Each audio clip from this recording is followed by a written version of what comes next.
Hello my dear future ANM. स्वागत है आपका इस एमसीक्यू सेशन में। और हम आज बात करेंगे कुछ इंपॉर्टेंट क्वेश्चंस के बारे में जो कि आने वाले एएनएम के एग्जाम के लिए काफी हेल्पफुल होने वाले हैं। तो देखते हैं कुछ इंपॉर्टेंट क्वेश्चंस। तो आइए, पहला क्वेश्चन है आपका।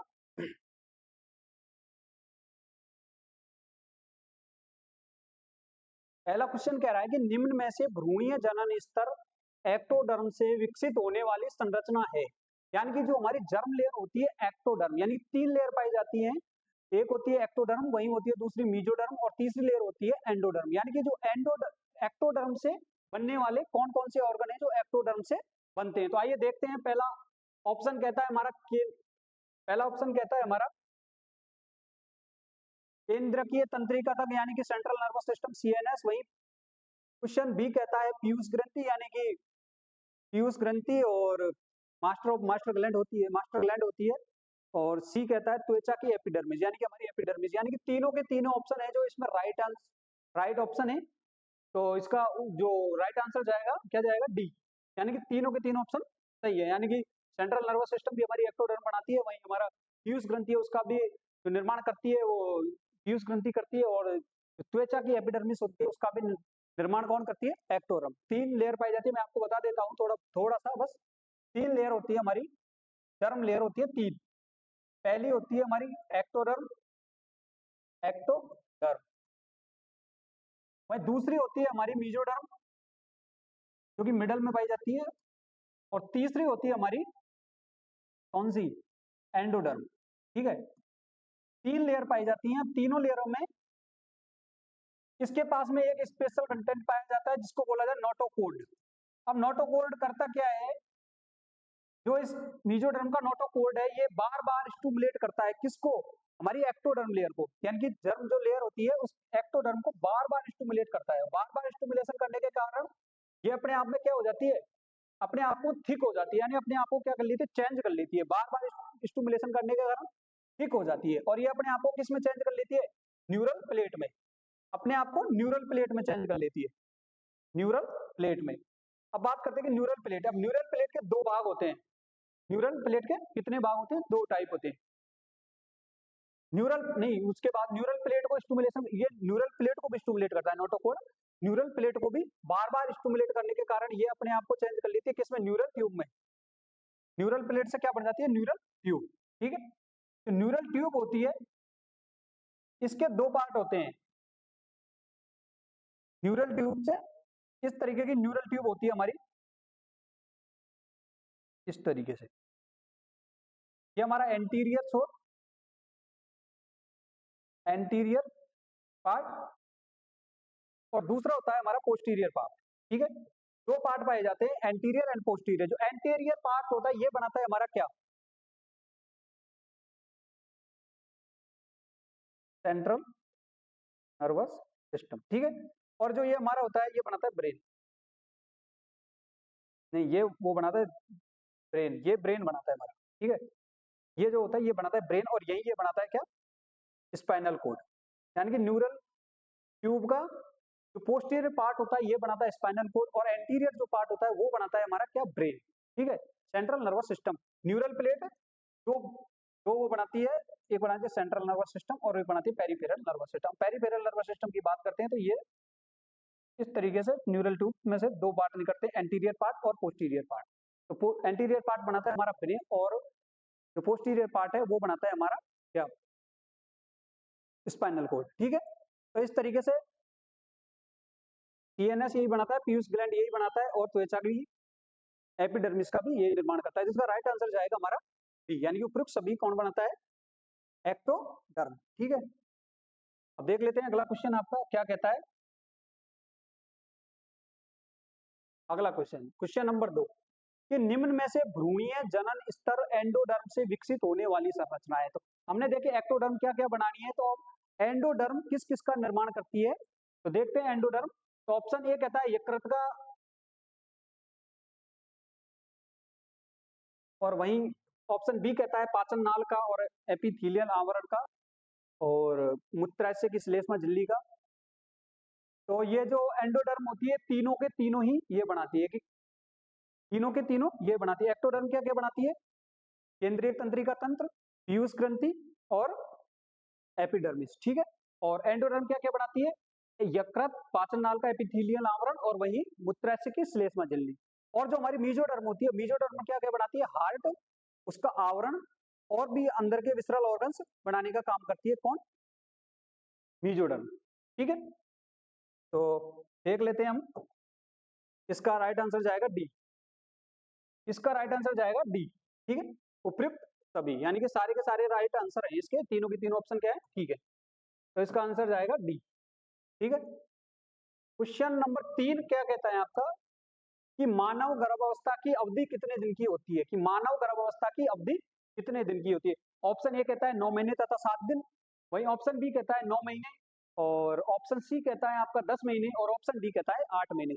तो इसका राइट आंसर क्या जाएगा? हमें पता है 8 महीने की नहीं होती है, 10 महीने ज्यादा हो जाते हैं, फिक्स 9 महीने की भी नहीं होती है। तो इसका राइट आंसर जाएगा ए, यानी कि 9 महीने तथा 7 दिन। इसका राइट आंसर क्या है? 9 महीने तथा 7 दिन, यानी 37 वीक से 42 वीक्स की हमारी जो प्रेगनेंसी टाइम होता है वो सेम इतना होता है, ठीक है। यानी कि इसका आंसर जाएगा 9 महीने तथा 7 दिन, ठीक है। अब देख लेते हैं आपका क्वेश्चन नंबर 4। गर्भावस्था में पाए जाने वाला अंग जो कि विकासशील भ्रूण को माता की गर्भाशय भित्ति से जोड़ता है तथा पोषणीय आवश्यकताओं को पूरा करता है। यानी कि जब फीटस जो यूट्रस में होता है तो उसको पोषण तथा गैस का एक्सचेंज कौन करता है? कौन सा ऑर्गन है जो उसको गैसेज एंड न्यूट्रिशनल जो नीड होती है उसको प्रोवाइड करवाता है? तो देखते हैं। ऑप्शन ए कहता है आपका डेसिडुआ, और ऑप्शन बी कहता है प्लेसेंटा, वही आपका सी कहता है वर्निक्स कैसियोसा, और ऑप्शन डी कहता है मिकोनियम। यानी कि हमको पता है डेसिडुआ क्या होती है, ये यूट्रस की इंटरनल लेयर होती है, यूट्रस की इंटरनल लेयर होती है। वर्निक्स कैसियोसा ये जो चिपचिपा पदार्थ पाया जाता है जब बच्चे का बर्थ होता है उस समय एक चिपचिपा सा पदार्थ पाया जाता है, एमनियो फ्लूइड के सैक से बना हुआ, मतलब कि चिपचिपा पदार्थ, उसको बोला है वर्निक्स कैसियोसा, ठीक है। और बिकोनियम यानी कि फर्स्ट स्टूल, जो फर्स्ट स्टूल होता है जब बेबी बर्थ होता है तब उस टाइम जो फर्स्ट स्टूल पास आउट करते हैं उसको बोलते हैं मिकोनियम, ठीक है। तो इसका राइट आंसर, यानी कि तीनों के तीनों ऑप्शन क्या है, गलत है। तो इसका राइट आंसर क्या जाएगा आपका? प्लेसेंटा, ठीक है। इसका राइट आंसर जाएगा आपका प्लेसेंटा। बात कर लेते हैं आपके अगला क्वेश्चन की। तो अगला क्वेश्चन ये रहा आपका, कॉरियोनिक विलाई से आप क्या समझते हैं? कि कॉरियोनिक जो विलाई होती है वो क्या है? तो ऑप्शन देख लेते हैं क्या दे रखा है आपके। ऑप्शन ए कहता है गर्भवती महिला का गर्भाशयी एंडोमेट्रियम। तो इसके बारे में हमने अभी बताया, गर्भाशय की जो एंडोमेट्रियम होती है उसको क्या बोला जाता है? इंटरनल को डेसिडुआ, ठीक है। गर्भाशय जब जब प्रेग्नेंट लेडी होती है तो उसकी एंडोमेट्रियम को क्या बोला जाता है? डेसिडुआ। और बी कहता है युग्मनज के विभाजन के लगभग 96 घंटे बाद बनी 16 कोशिकीय संरचना जो कि शहतूत के समान प्रतीत होती है। तो 96 आवर्स पर जो डिवीजन होता है उसको बोला जाता है क्या? मोरूला। उस संरचना को क्या क्या बोला जाता है? मोरूला। तो ये भी गलत है, ठीक है। और ट्रोफोब्लास्ट की सिंसियोट्रोफोब्लास्ट से निकले अंगुलीनुमा उभार। तो ये आपका राइट आंसर होगा। जो ट्रोफोब्लास्ट होता है उसकी सिंसियोट्रोफोब्लास्ट से जो उभार निकलते हैं उंगलीनुमा, उनको क्या बोला जाता है? उनको बोला जाता है क्या? कोरियोनिक विलाइज। कोरियोनिक विलाइज से कम 500 ml ब्लड कंटेन करती है, ठीक है। और ऑप्शन डी कहता है सबसे भारी भ्रूणीय कला। सबसे भारी भ्रूणीय क्या होती है? भ्रूणीय कला क्या होती है? कोरियोन, ठीक है, वो होती है कोरियोन। इसको बोला जाता है कोरियोन। और इसके इंटरनल जो पाया जाता है उसको बोला जाता है एमनियोन, यानी कि 2 लेयर पाई जाती है कोरियोन और एमनियोन की, ठीक है। तो आपका राइट आंसर क्या जाएगा? सी, यानी कि ट्रोफोब्लास्ट के सिस्टियोट्रोफोब्लास्ट से निकले अंगुली नुमा उभार, ठीक है। बात करते हैं अगला क्वेश्चन। अगला क्वेश्चन आपका क्या है? निम्न में से कोरियोन के बारे में सत्य कथन है, यानी कि कोरियोन के बारे में कौन सा ऑप्शन है जो कोरियोन के बारे में सही है? तो देखते हैं ऑप्शन आपका। ऑप्शन ए, महिला का गर्भाशय एंडोमेट्रियम, या तो ये तो लेयर हो गई, ये तो होने से रहा। युग्मनज के विभाजन के अलावा ये मैंने आपको बताया अभी, ये होता है मोरूला, ठीक है, मोरूला। और ट्रोफोब्लास्ट की सिस्टियोट्रोफोब्लास्ट से निकली उभार, इसको हमने अभी क्या बोला, कोरियोनिक विलाइज को बोला हमने, क्या कोरियोनिक विलाई, तो ये भी नहीं होगा। और सबसे बाहरी कला यानी कि सबसे बाहर की जो कला होती है ना उसको बोला जाता है कोरियोन, ठीक है। तो वो कला पाई जाती है एमनियोन एंड कोरियोन। तो जो इंटरनल होती है उसको बोला जाता है एमनियोन, वही दूसरी को बोला जाता है कोरियोन। तो सबसे बाहर की जो कला होती है उसको बोला जाता है कौन सी, कोरियोन। तो इसका आंसर क्या जाएगा, डी, यानी कि सबसे भारी भ्रूणीय कला क्या होती है, कोरियोन। ठीक है, देख लेते हैं आपका अगला क्वेश्चन।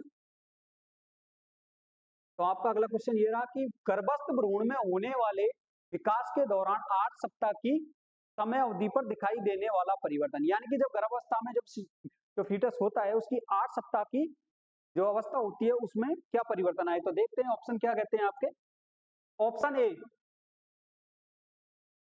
ऑप्शन ए, भ्रूण की लंबाई 42 से 44 सेंटीमीटर हो जाती है। फीटोस्कोप द्वारा प्रथम बार भ्रूण की हृदय गति सुनते हैं। भ्रूण का प्रथम लिंग पहचाना जा सकता है। वहीं भ्रूण की लंबाई 3 सेंटीमीटर तथा लगभग वजन 2 ग्राम हो जाता है, ठीक है। तो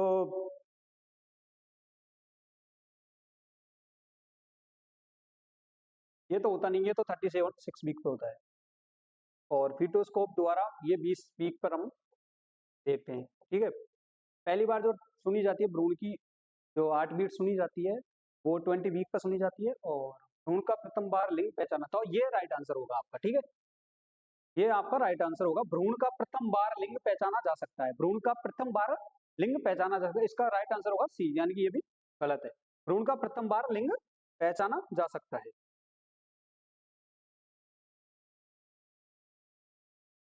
बात कर लेते हैं आपके अगले क्वेश्चन की।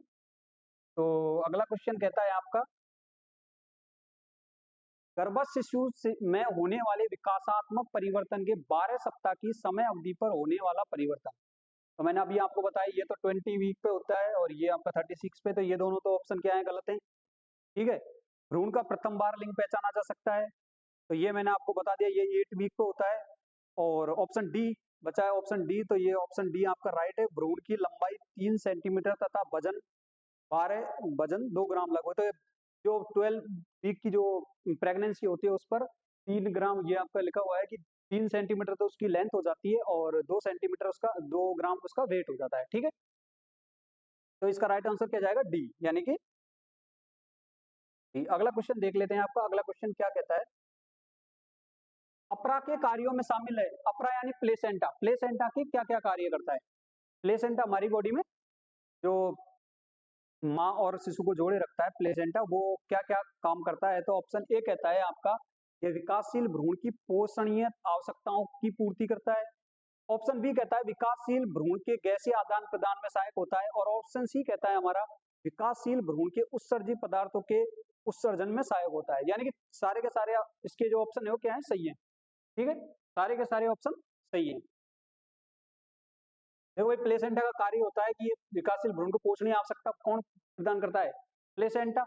और ये विकासशील भ्रूण गैसीय गैसीय एक्सचेंज का काम कौन करता है, प्लेसेंटा। और सी कहता है विकासशील भ्रूण के उत्सर्जित पदार्थ, जो उत्सर्जित जो पदार्थ होते हैं बाय ब्लड, उनको बाहर निकालने का भी काम कौन करता है, प्लेसेंटा। यानी कि इसका राइट आंसर क्या जाएगा, डी, यानी कि चारों के तीनों ऑप्शन ठीक है, इसका राइट आंसर होगा डी, ठीक है। तो देख लेते हैं आपका अगला क्वेश्चन। अगला क्वेश्चन कहता है आपका, टर्म के समय परिपक्व अपरा का वजन लगभग कितना होता है। जो टर्म के समय प्रेग्नेंट जो टर्म होते हैं, यानी कि एट टर्म, यानी कि जब बर्थ होना हो उस समय जो प्लेसेंटा है उसका वेट कितना होता है। तो देखते हैं ऑप्शन क्या कहते हैं। ऑप्शन ए कहता है 500 ग्राम, ऑप्शन ए कहता है आपका 500 ग्राम, वही ऑप्शन बी कहता है आपका, ऑप्शन ए कहता है 500 ग्राम, ऑप्शन बी कहता है 5 किलो, और ऑप्शन डी कहता है 2500 ग्राम, और ऑप्शन सी कहता है 50 ग्राम, ठीक है। तो हमको पता है इतना तो नॉर्मल बेबी का ही वेट होता है, तो ये तो गलत है। 5 किलो होता नहीं, बेबी का भी वेट नहीं होता, तो प्लेसेंटा का कैसे होगा, तो ये भी गलत है। और वहीं 50 ग्राम बहुत ज्यादा कम हो जाता है, तो ये भी गलत है। तो इसका राइट आंसर क्या जाएगा, ए, यानी कि 500 ग्राम। 500 जो एक टर्म के समय जब वेट होता है प्लेसेंटा का वो कितना होता है, 500 ग्राम का, ठीक है भाई। इसका वेट होता है 500 ग्राम। और अगर अभी रेशो में पूछा जाता है कि भाई एट टर्म रेशो क्या बनता है प्लेसेंटा एंड बेबी का, तो इसका रेशो निकलेगा क्या, 1:6, ठीक है, 1:6 ये रेशो बनता है उस टाइम। 3 किलो के हिसाब से, जब 3 kg का अगर हम बेबी मानते हैं तो उसके हिसाब से ये रेशो बढ़ता है, क्योंकि एक पार्ट तो इसमें होगा प्लेसेंटा का 500 ग्राम, ठीक है, और वही 6 बार अगर हम 500 500 करें तो कितना होगा 3 ग्राम, 3000 ग्राम, ठीक है। तो इसका रेशो क्या पड़ता है 1:6। क्वेश्चन नंबर अगला देख लेते हैं हम कि निम्न में से प्लेसेंटा द्वारा उत्पादित हार्मोन की, प्लेसेंटा कौन कौन से हार्मोन का सिक्रेशन करती है, प्लेसेंटा द्वारा कौन कौन सा हार्मोन सिक्रेट होता है।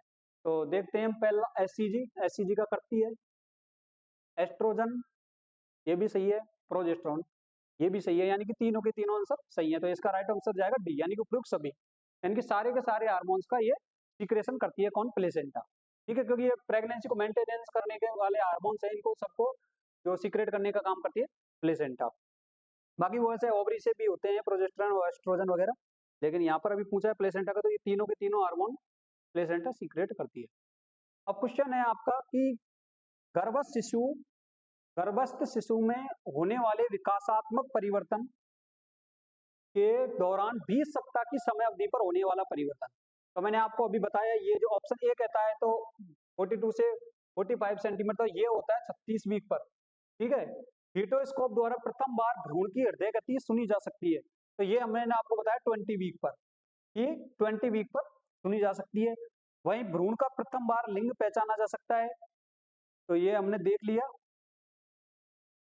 ये था 8 वीक पर, ठीक है, कब पहचान सकते हैं 8, और भ्रूण की लंबाई ये था 12 वीक पर, ठीक है भाई, ये था आपका 12 वीक पर। तो इसका राइट आंसर क्या जाएगा 20 वीक, यहाँ क्या पूछा है 20 सप्ताह, तो ठीक है, इसका राइट आंसर जाएगा 20 वीक पर।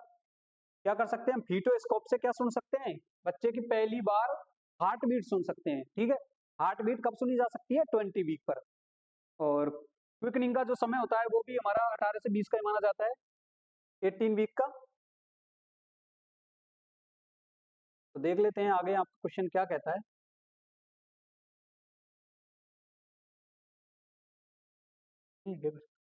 गर्भस्थ शिशु में होने वाले विकासात्मक परिवर्तन दौरान 30 सप्ताह की समय अवधि पर होने वाला परिवर्तन, 36 सप्ताह की अवधि पर कौन सा परिवर्तन होता है गर्भस्थ अवस्था के दौरान। तो मैंने आपको सभी बता ही दिए कि ये होता है हमारा 12 वीक का, ये हमारा 12 वीक का,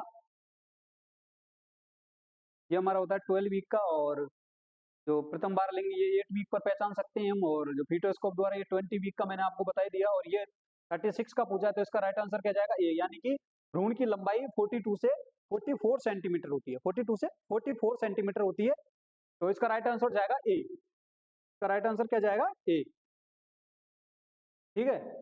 तो अगला क्वेश्चन देख लेते हैं भाई, ठीक है, हो गए आपके क्वेश्चन। तो धन्यवाद सभी का, और तैयारी करो मन लगाकर, बहुत बड़ी वैकेंसी है, आप सभी का सिलेक्शन होना चाहिए, ठीक है। फिर मिलते हैं कल नई वीडियो के साथ में, कुछ नए क्वेश्चंस के साथ में। धन्यवाद।